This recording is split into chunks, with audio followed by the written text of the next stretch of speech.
If ServiceNow looks confusing to you with too many menus, tables, and buttons, don't worry. In this video, I'm going to explain ServiceNow User Interface in the simplest way possible so that you can navigate it without any fear. Before we start, a quick note. If you are completely new to ServiceNow, I strongly recommend watching my previous videos first, especially these three videos. What is ServiceNow? ServiceNow Architecture Overview, and Free ServiceNow Developer Instance. If you jump directly into the UI without understanding these basics, ServiceNow can feel overwhelming. So pause this video, watch those first, and then come back here. This video will make much more sense. Alright, let's continue. Now opening ServiceNow instance homepage. What you are seeing right now is called the ServiceNow User Interface or UI. UI simply means whatever you see and interact with on the screen. ServiceNow UI is designed to be role-based, consistent, and fast to use.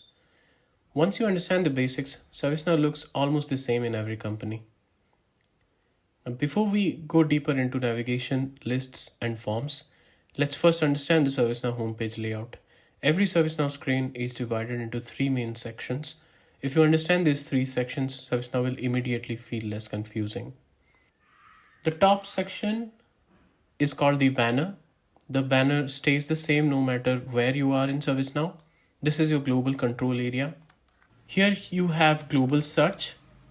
You can search for incidents, users, changes, or almost anything if you have access.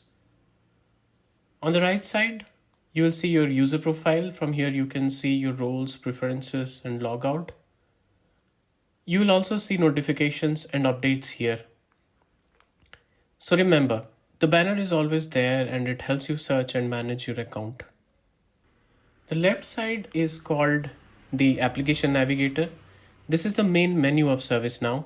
Every application and module lives here. At the top of the Navigator, you will see a filter box. This is the fastest way to move around ServiceNow. You don't browse, you search. For example, I type incident and ServiceNow instantly shows related options. This is how real users work in ServiceNow. Applications contain modules. For example, incident is an application and all or create new are modules. The center area is called the body or content area. This is where all the real work happens. When you click a module, the result opens here. Right now we are seeing a list in the body section. When I click on one record, the body now shows a form. So the body area dynamically changes based on what you select. Let's quickly recap. Top is the banner, global actions. Left is the navigator, menu and search. Center is the body, lists, forms, dashboards, everything. If you ever feel lost, just remember these three sections. Now that you understand the ServiceNow homepage layout, let's go deeper. Next, I will explain lists, forms, and how navigation works in real day-to-day usage. Now we are looking at something called a list. A list shows multiple records at once. In this case, this is a list of incidents. Each row is one record. Each column is a field. If you have used Excel, this will feel familiar. Think of a list as an Excel sheet, but smarter. You can sort lists. You can filter lists. You can even choose which columns you want to see. This is how you quickly find data in ServiceNow.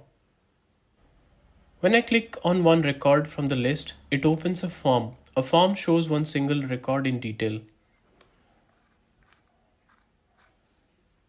These are called fields. Fields with a red star are mandatory. The form is divided into sections, so information is easy to read. At the bottom, you will see related records. Related records show information connected to this record, like parent incident, change request, problem, etc. At the top or bottom, you will see buttons like save, update, or submit. Don't worry, simply opening a form will never break anything. Let's make this very clear. Lists are used to find records. Forms are used to work on a record. You will move between lists and forms all day while working in ServiceNow. Here are a few beginner tips. Always use search. Tip 2. Don't be afraid to explore. Tip 3. You cannot see or edit anything you don't have access to. ServiceNow protects you by design. So today you learned what the ServiceNow UI is, how navigation works, what lists are, what forms are, and how everything connects. In the next video, we will talk about ServiceNow tables with real examples. Now that you understand ServiceNow navigation, lists, and forms, you're already ahead of many beginners. Like, subscribe, and comment which part of ServiceNow confuses you most.